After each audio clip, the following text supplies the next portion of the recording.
Hello friends, मेरे स्पामिस्ट्री and astrology video channel पे आपका स्वागत है। तो आज हम एनालिसिस करेंगे सैंड का और चेक करेंगे इसमें क्या-क्या नई चीजें हमें सीखने के लिए मिलती हैं। तो एज यूजुअल शुरू करूंगा फिंगर्स के एनालिसिस से, उसके बाद चेक करेंगे फिंगर्स की सेटिंग को एंड माउंट्स को, और सबसे लास्ट में हम चेक करेंगे लाइंस को। इस तरह से पूरे हैंड का जो एनालिसिस हम कंप्लीट करेंगे। तो चलिए मैं शुरू करने जा रहा हूँ, साथ-साथ ड्रॉ करता जाऊंगा आपके लिए ताकि आपको समझने में कोई दिक्कत ना हो। दोस्तों, वीडियो शुरू करने से पहले आपको बताना चाहूँगा, यह जो नंबर आपको आपकी स्क्रीन के ऊपर नज़र आ रहा है, यह मेरा व्हाट्सएप नंबर है। अगर आप भी अपने हाथ की वीडियो बनवाना चाहते हैं या फ़ोन कंसल्टेशन लेना चाहते हैं, तो उस व्हाट्सएप नंबर पर मैसेज सेंड कर सकते हैं। यहाँ पर आप देख सकते हैं इनकी जो हथेली है कुछ इस तरह से एक कंप्लीट स्क्वायर शेप बनाती हुई नज़र आ रही है, जो इंडिकेट करती है एक हार्ड वर्किंग टाइप की नेचर को। और अगर इनकी फिंगर्स को चेक किया जाए तो काफ़ी अच्छी लंबाई में और काफ़ी थिक फिंगर्स इनकी नज़र आ रही हैं। फिंगर्स का थिक होना इंडिकेट करता है कि काफ़ी अच्छी एनर्जी एंड स्टैमिना इनके भीतर रहेगा। यहाँ से आप देख सकते हैं इनके बेस फैलेंजेस से काफ़ी थिक फिंगर्स इनकी नज़र आ रही हैं। फिंगर्स की लंबाई की बात करें तो इनकी इंडेक्स फिंगर, जिसको हम गुरु की फिंगर भी कहते हैं, काफ़ी अच्छी लंबाई में है। और शनि फिंगर का हल्का-सा झुकाव बृहस्पति फिंगर की तरफ होता हुआ, और अगर देखा जाए तो बृहस्पति फिंगर की जो लेंथ है, वो इनकी सूर्य फिंगर के मुकाबले काफ़ी ज़्यादा है। बृहस्पति फिंगर का अच्छी लेंथ में होना इंडिकेट करता है कि नेटिव की लीडरशिप क्वालिटीज़ काफ़ी अच्छी रहेंगी।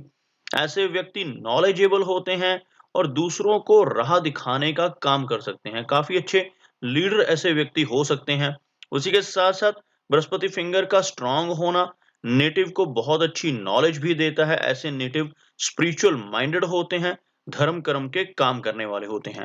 अगर हम शनि फिंगर की बात करें तो शनि फिंगर यहाँ पर काफ़ी अच्छी लेंथ में है। शनि फिंगर का अच्छी लंबाई में होना नेटिव को हार्ड वर्किंग और डिसिप्लिन्ड बनाता है।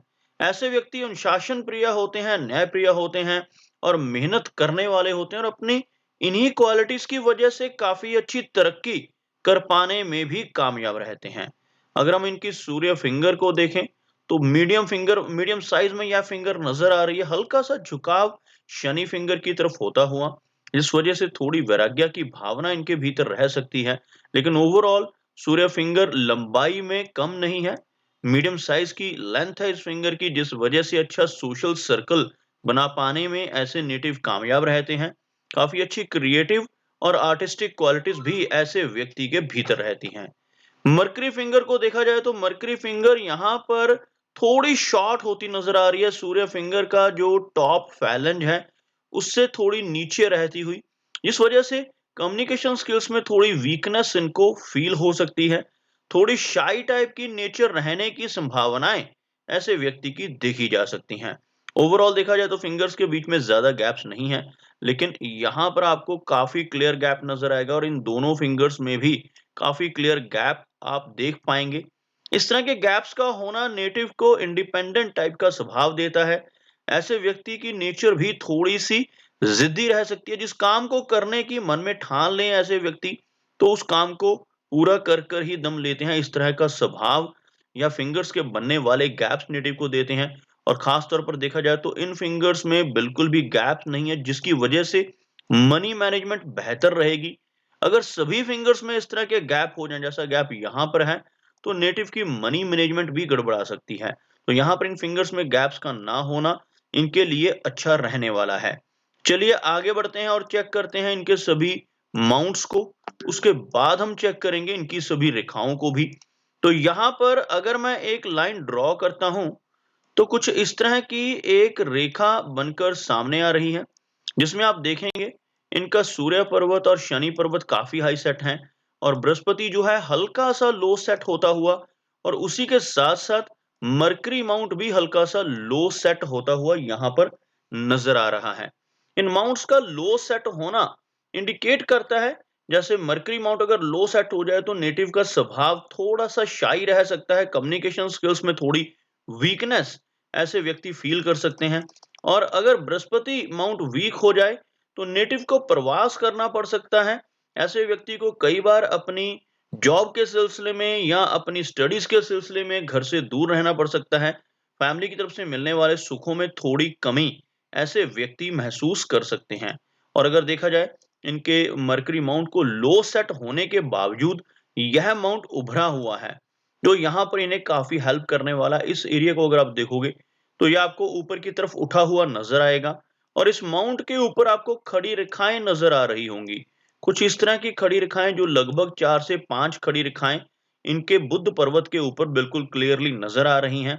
ऐसी रेखाओं को हम हीलिंग लाइन्स कहते हैं। ऐसी रेखाएँ होने से नेटिव सिम्पैथेटिक नेचर का होता है, दूसरों की हेल्प करने वाला। ऐसे व्यक्ति किसी न किसी तरह से दूसरों की मदद करते रहते हैं। कई बार अपने शब्दों से, कर्मों से, अपनी सलाह या कंसल्टेशन से भी लोगों की प्रॉब्लम्स को दूर करने की काबिलियत इनके भीतर आ जाती है। तो इस तरह की रेखाओं का होना मरकरी को बल देता है और कम्युनिकेशन स्किल्स को भी बेहतर करता है। और अगर देखा जाए इनके सूर्य पर्वत को, तो आप देखेंगे ये जो एरिया है हल्का-सा अंदर की तरफ दब रहा है। सूर्य रेखा की बात की जाए तो यहाँ पर सूर्य रेखा मौजूद है, जो इनकी हृदय रेखा से बिल्कुल ऊपर है। यह जो गोलाई में मैंने रेखा ड्रॉ की, ये हार्ट लाइन कहलाती है। और जब भी सूर्य रेखा इस रेखा के ऊपर नज़र आए, तो ऐसे व्यक्ति को लेटर एज में चलकर काफ़ी अच्छा मान-सम्मान और काफ़ी अच्छा नेम एंड फेम मिल सकता है। लेकिन अगर यही रेखा लंबी हो, जैसे किसी व्यक्ति के हाथ में यहाँ से रेखा शुरू होकर यहाँ तक पहुँच जाए, तो ऐसी रेखा वाले व्यक्ति को यंग एज से ही नेम एंड फेम मिलने लगता है। तो यहाँ पर नेम एंड फेम और यश जो है वो लेटर एज में मिलने की संभावनाएँ ज़्यादा नज़र आ रही हैं।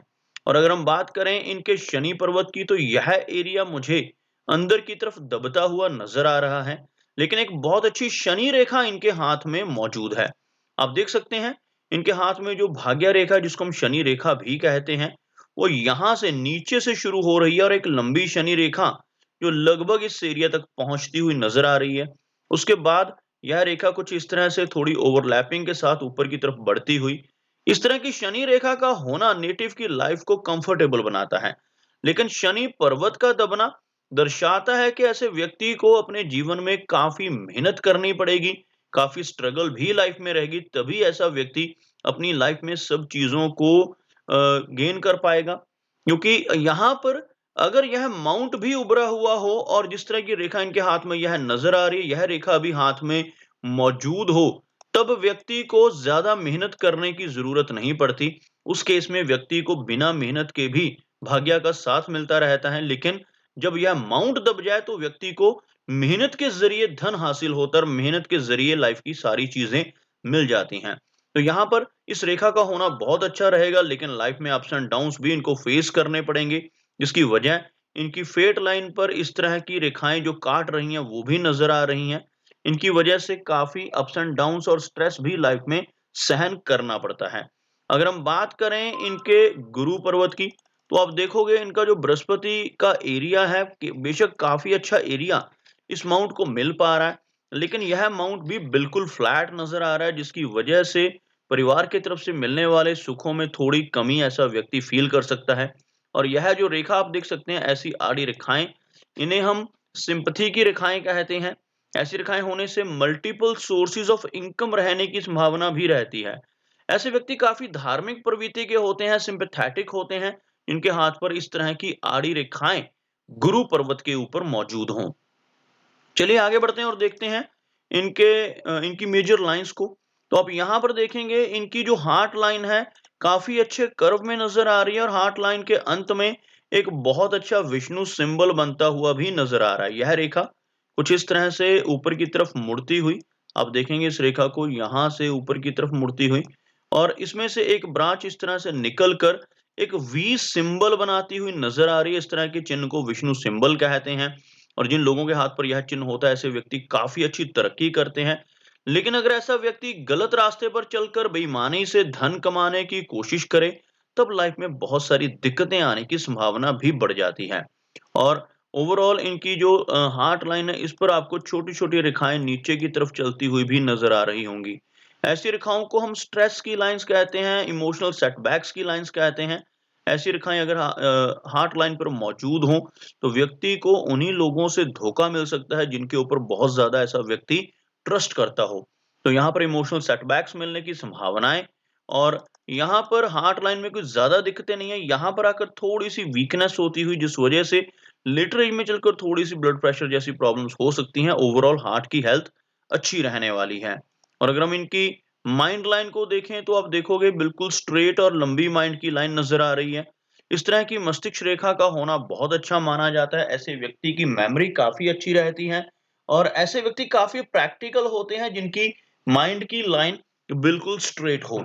और अगर हम बात करें इनकी लाइन ऑफ लाइफ की, तो आप यहाँ पर देखेंगे इनकी जो लाइफ लाइन है काफ़ी अच्छी लंबाई में है, लेकिन कुछ रेखाएँ इनकी लाइफ लाइन को क्रॉस करती हुई नज़र आ रही हैं। यह रेखाएँ जो इनकी लाइफ लाइन को कुछ जगहों पर क्रॉस कर रही हैं, इस तरह की रेखाओं को हम स्ट्रेस लाइन्स कहते हैं। इनकी वजह से नेटिव को कई बार हेल्थ में अप्स एंड डाउन्स का सामना भी करना पड़ता है। ओवरऑल अगर आप देखोगे तो इनकी जो लाइफ की लाइन है कुछ इस तरह से यहाँ तक पहुँचती हुई जो लगभग 80 यानी कि 80 वर्ष की एज को इंडिकेट करती है। और यहाँ से इस तरह की रेखा एक और चल रही है जो एक फिश की आकृति यानी फिश का सिंबल यहाँ पर बनाती हुई नज़र आ रही है। इस तरह का सिंबल बनना बहुत ही अच्छा होता है। इस तरह के चिन्ह बनने से नेटिव को अपनी लाइफ में कई बार अचानक धन लाभ भी होते हैं और ऐसा चिन्ह होने की वजह से विदेश यात्राएँ करने का मौका मिलता है, फॉरेन ट्रैवल के चांसेस काफ़ी अधिक रहते हैं। और अगर हम बात करें इनके चंद्र पर्वत की, तो यह जो एरिया है आप देखोगे यहाँ पर आपको एक आड़ी रेखा नज़र आ रही होगी। इस तरह की रेखा होने से कई बार किसी चीज़ से एलर्जी या किसी चीज़ की किसी सब्सटेंस की एडिक्शन होने की संभावनाएँ भी रहती हैं। और ऐसी आड़ी रेखाएँ चंद्र पर्वत पर होना अच्छा नहीं होता। ऐसी रेखाएँ होने से नेटिव को एंग्ज़ायटी की दिक्कत का सामना भी करना पड़ सकता है। और अगर हम शुक्र पर्वत की बात करें यानी वीनस का जो एरिया है, यह एरिया यहाँ पर आपको ऊपर की तरफ उठा हुआ नज़र आएगा। उभरा हुआ वीनस माउंट होना दर्शाता है कि नेटिव को लाइफ में हर तरह की सुख-सुविधाएँ मिल जाएँगी। और इस माउंट के ऊपर बहुत ही बारीक बहुत सारी ऐसी रेखाएँ आपको नज़र आ रही होंगी। ऐसी रेखाओं का होना शुक्र पर्वत के ऊपर ज़्यादा अच्छा नहीं होता। ऐसी रेखाएँ होने से नेटिव को मैरिड लाइफ में कुछ दिक्कतों का सामना करना पड़ सकता है। कुछ इंस्टेबिलिटी शुरू में मैरिज में रह सकती है, लेकिन आगे चलकर यह इंस्टेबिलिटी दूर हो जाती है। जब यह माउंट उभरा हुआ होता है, तो व्यक्ति को हर तरह के सुख भी ज़रूर मिलते हैं। तो दोस्तों ये कुछ एनालिसिस थे इनके हैंड के बारे में और मेरी कोशिश यही रहती है कि सभी सवालों के जवाब एक ही वीडियो के थ्रू दे पाऊँ। लेकिन फिर भी कोई ना कोई चिन्ह या सवाल रह जाता है, तो इनसे रिक्वेस्ट है कि अगर इनका कोई क्वेश्चन पेंडिंग है, तो मुझे व्हाट्सएप पे मैसेज करें। मेरा वीडियो वॉच करने के लिए आपका बहुत-बहुत धन्यवाद।